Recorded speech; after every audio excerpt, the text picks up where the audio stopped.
Hello and welcome to another edition of the First Pitch podcast on Pitcher List. My name is Trevor Hooth. We got lots to get to, games, news, all that fun stuff. Let's jump right in, of course, starting with the news. In response to all the trade deadline acquisitions, the Yankees have released Marcus Stroman. We'll see if he can find another opportunity. I'm sure somewhere along the line he will. He's not been the most fantasy-friendly pitcher when healthy this year, which he has not been for a large portion of the year. But depending on where he goes, could have an opportunity and, of course, just be a streaming option in smaller leagues. If you play in massive leagues like I tend to do, maybe he'll be valuable. The Guardians have promoted prospect CJ Kayfus. I love it. I am a huge CJ Kayfus fan. He was slashing 283, 367, 526 with 13 home runs in AAA. He has done nothing but hit as a professional player. He started the year in AA, very quickly promoted to AAA. He represented them in the Futures game. Very much somebody that I am super interested in. I think he's going to continue to hit, should have plenty of opportunity. He's been playing first and left field mostly, not likely to play left field, could play right field, could play first base, maybe some blend of the two, but he should absolutely be getting regular at bats. And if his ability to hit at every single level without fail, without an adjustment period so far says anything, he should be able to hit. There might be an adjustment period. It is Major League Baseball, and that is, well, it's pretty hard. Just going to throw that out there. But CJ Kayfus, absolutely somebody who I truly believe is going to be a valuable fantasy hitter and could be before the end of this season. He is with the Guardians now. Ryan Presley has been released by the Cubs. He at one point was in charge of ninth inning duties for them. This move makes room for the newly acquired Taylor Rogers. Presley may find himself somewhere else. A lot of teams after this whole trade deadline shakeup are going to be looking for back-end bullpen help. Daniel Palencia has taken over ninth inning duties for the Cubs, and he's kind of locked in there. He's been very successful at it, and they don't need Ryan Presley anymore. So Presley is looking for a new opportunity. The Diamondbacks made a handful of moves. They made a lot of trades, so they're going to be flipping through that roster a little bit over the next probably rest of the season. Kyle Nelson and Connor Kaiser have been added to the big league roster along with Tyler Locklear. Locklear, of course, was the main part of that Eugenio Suarez trade. Brandon Garcia and Tristan English have been optioned to AAA. Garcia was part of the Naylor trade. He did not do very well in his one outing he had with the Diamondbacks. I'm sure he'll be back up at some point. Corey Julks has been selected by the White Sox, and Shane Smith was activated from the IL. Julks will be replacing Will Robertson on the roster. Robertson was added after the Austin Slater trade, and Smith is coming back to fill the spot that Adrian Hauser had on the roster. Of course, Hauser is traded. That's the theme here. People got traded. Rosters need to be changed a little bit. After trading Tyler Kinley and Jake Bird, the Rockies have selected Dugan Darnell and recalled Carson Palmquist. Palmquist had been starting. They may use him in more of a relief role. He is one of their better pitching prospects. This is for the Colorado Rockies, who play in Colorado at Coors Field. So, pitching is pitching in Colorado. So, they did use Palmquist in a relief role. We'll see if that continues on in the future. Jackson Chourio has been placed on the 10-day injured list retroactive to July 30th with a hamstring strain while he is out. Brandon Lockridge, who they just acquired at the trade deadline, will be taking his place on the roster, and if I'm understanding correctly, will be getting up the lion's share of time in center field while Chourio is on the shelf. So looking for outfield help, Brandon Lockridge should be getting regular starts. Kaiwei Tang has been selected by the Giants. Jose Buto has been activated as well. They just got him in a trade. And outfielder Grant McCray has been recalled as the Giants make several moves in the wake of the trade deadline. Tang's interesting considering his improved walk rates. We'll have more on him a little bit later. The Cardinals have placed Nolan Arenado on the injured list with a right shoulder strain to take his spot on the roster is Nolan Gorman, who's been activated. They also have shaken up their bullpen. Andre Granillo, Rodri Munoz, and Ryan Fernandez have all joined the team following all of the trades that they made. Jonathan Aranda heads to the IL with a broken wrist, and Ha-Sung Kim is back from the IL for the Rays. Moving on to Houston, Bryce Matthews and Jacob Melton have been optioned to AAA. Jeremy Pena has returned from the IL. Zach Short has been DFA'd, along with Carlos Correa, Jesus Sanchez. All their trade deadline acquisitions have been activated and are playing for the Astros.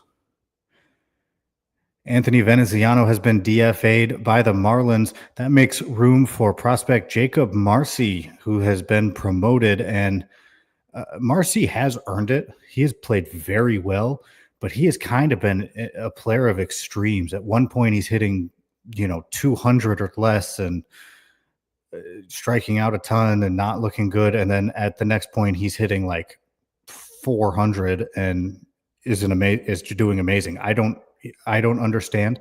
I once said on a podcast that I liked half of Jacob Marcy. That's when he's performing, obviously, but it's just such a wild extreme. I'm going to be really interested to see what his MLB career turns into. After trading basically their whole major league roster, the Twins have made a lot of different moves. They've selected the contracts of Jose Urena and Erasmo Ramirez. They've also recalled Austin Martin, Edouard Julien, Ryan Fitzgerald, Pearson Ole, Travis Adams, and Alan Roden. There's probably going to be a lot more coming. I mean, at some point, you think Mick Abel's going to take a rotation spot. At some point, obviously, Taj Bradley's probably going to be taking a rotation spot. So they're going to have a lot of moves coming, but they had to fill a lot of spots. That is who filled them, is all of the people I had just mentioned. Jose Urena, Erasmo Ramirez, Austin Martin, Edouard Julien, Ryan Fitzgerald, Pearson Ole, Travis Adams, and Alan Roden. That's what we got right now. And wrapping up the news, the Orioles have selected Jordan Adams and Terrin Vavra. Both will likely be just in depth roles for the outfield and infield. But the bigger news coming from Baltimore that I saw, Grayson Rodriguez is not going to be receiving UCL reconstruction, but could be getting something called elbow debridement surgery. I may have pronounced it wrong. As it turns out, I am not a doctor and don't know. But I did read that if he does get that surgery, theoretically, he will be available to begin 2026. So that is interesting development. We will have to see how that goes.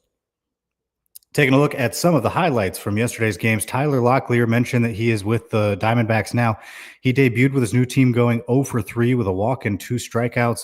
Going to be interesting to see how this works out. The whiffs were a big part of why it didn't work for him with the Mariners.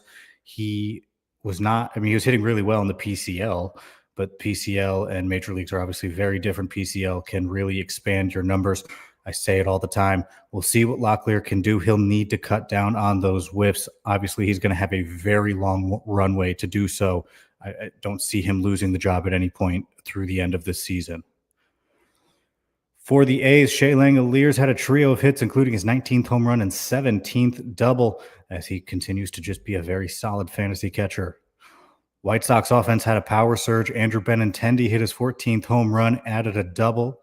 Lennon Sosa hit his 11th homer. Colson Montgomery hit his 6th. Montgomery is doing really well considering he was doing so poorly. He had to be sent down to Florida for like a couple weeks from AAA. He's come back and he's been hitting very well. He's hitting 256 now, has 6 home runs since joining the White Sox. And Josh Rojas hit his 2nd home run as well. Andrew McCutchen collected 5 RBIs on 3 hits, including his 11th homer. O'Neal Cruz hit a double and a home run and had 4 RBIs for the Pirates.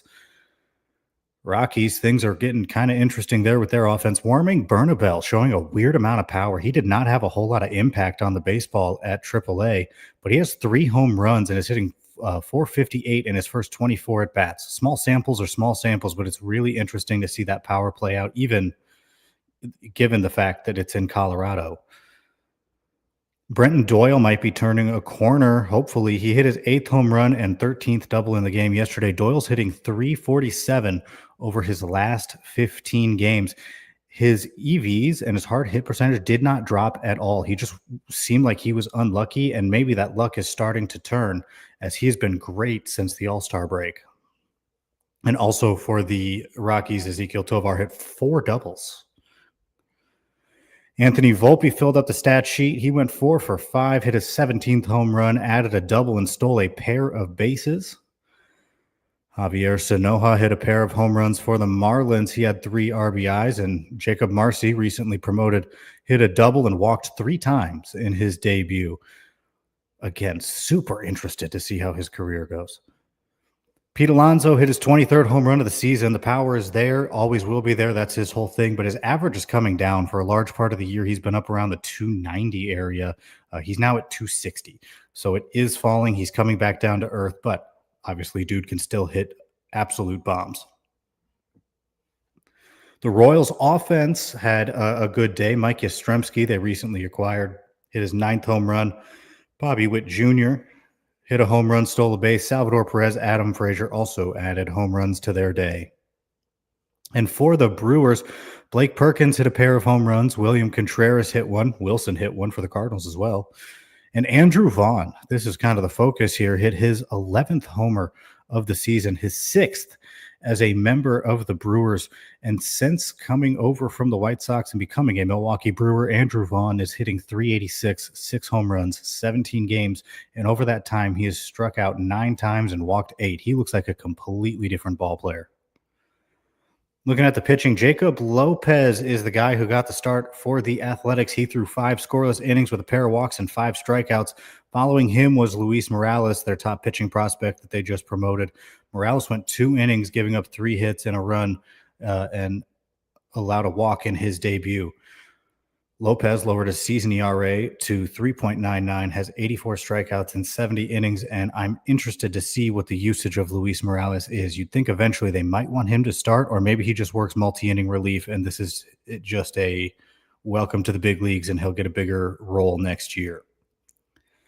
Nick Pivetta threw 7 innings, giving up only a hit, but it was a solo shot, and he struck out 5. As I mentioned, Shane Smith returned for the White Sox. Back from the IL, threw 4 1/3 innings, gave up 2 earned runs, walked 4, and struck out 4. He allowed just 2 hits on the day. Clayton Kershaw's good season continues. He threw 6 scoreless and struck out 3. Gavin Williams has been having a great time lately. Williams threw 6 shutout innings, striking out 8. Over his last 15 games, he's got a 2.67 ERA with 80 strikeouts and 84 1/3 innings. So he's been great as of late. Robbie Ray is continuing to Robbie Ray. Yes, I'm using his name as a verb. He went 7 innings, gave up a run, struck out 6. Hunter Brown threw 7 innings, giving up a run, also struck out 6. He's doing really well this year, got a 2.47 ERA. Michael Wacha went 8 innings, 5 strikeouts, giving up 1 earned run for the Royals. Couple more pitchers to mention here. Trevor Rogers went a complete game, technically, took the loss. He went 8 innings, allowing 1 run and striking out 8, and he has been really good since coming back from injury. Seems like every game in or out. The pitcher who beat him was Cade Horton for the Cubs. Horton took the win after throwing 5 shutout innings and striking out 3. And rounding out our starters, Brady Singer struck out 10 over 6 innings without giving up a run. He's had kind of a rough year, though, but this was a good outing. And then a couple notes on relievers. With all the shakeups, it's interesting to see who's going to be getting a lot of the back-end late-inning duties. The Padres' mega bullpen first look, Mason Miller threw the 8th inning and got a hold, and Robert Suarez got his 31st save. Don't know if that's going to be the norm, but that's what happened. And the new bullpen acquisitions for the Yankees, David Bednar and Camilo Doval, both blew a save in their first Yankee outing. Jake Bird also pitched, did not go very well for him. Doval wound up taking the loss. Those are our news, hitting highlights, and pitching highlights from yesterday's games. When we come back, we're going to take a look at the games upcoming today. This is the First Pitch Podcast on Pitcher List. And welcome back to the First Pitch Podcast on Pitcher List. My name is Trevor Hooth. We've talked news. We've talked highlights from the games yesterday. What about what's coming up today? Well, let's take a look. Brandon Woodruff is going to be starting against the Nationals. Since returning from the IL, Woodruff has thrown 22 and a third innings across 4 games with 29 strikeouts and 3 walks. He has been absolutely fantastic. Has less walks than games started to this point. Kai Tang mentioned that he was just promoted by the Giants. He came up last year through a few relief outings, did not go very well. His command was wild. He's walked a lot less batters so far in AAA. They've promoted him. He's going to draw the start against the Mets. Not a good draw for him.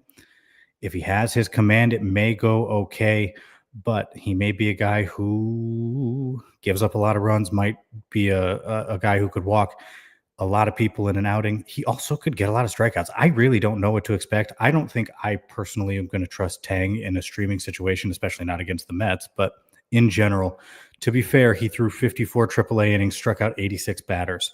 So he does have some strikeout stuff. And if the command is really better, then he may be solid. But that's something I think we're going to see, especially after the way he looked last year in his relief outings at the big league level. Merrill Kelly is making his Rangers debut against the Mariners, and just some big name pitching happening. Paul Skeens is heading to Coors to take on the Rockies, and then you have Tarek Skubal versus Zach Wheeler. Yes, please. That's going to be amazing. Can't wait to watch that one. Going for my game of the day. I'm cheating and picking two, as I tend to do because I make the rules for my game of the day. I'm going with youth for one of them. Cam Schlitter is going to be taking on Yuri Perez. Yankees versus Marlins. That's going to be a fun one. The Yankees youngster has looked really good. Maybe not. I mean, he's just looked really good. And obviously, Yuri Perez has looked amazing as well. The other game that I'm really interested in, Spencer Strider versus Chase Burns. We have Strider, who's looked amazing, and we have Burns, who has just so much potential. A lot of strikeouts going to be coming between those two games. That's all I know. I don't know what the rest is going to look like, but there's going to be a lot of swing and miss. With that, make sure to check out pitcherlist.com. We have all of our wonderful top 100 lists that people put so much work into. Nick Pollock does the top 100 pitchers. Scott Chu does the hitters. And Rick Graham does all of those great reliever lists. And there is great written content coming out all the time on pitcherlist.com. And if you are not a part of PL Pro, make sure to sign up. Join that Discord. Come talk to us. A lot of baseball conversation happening constantly. It's a great place to be. But with that, I will see you guys tomorrow. Thanks so much for joining me. This has been another edition of the First Pitch Podcast on Pitcher List.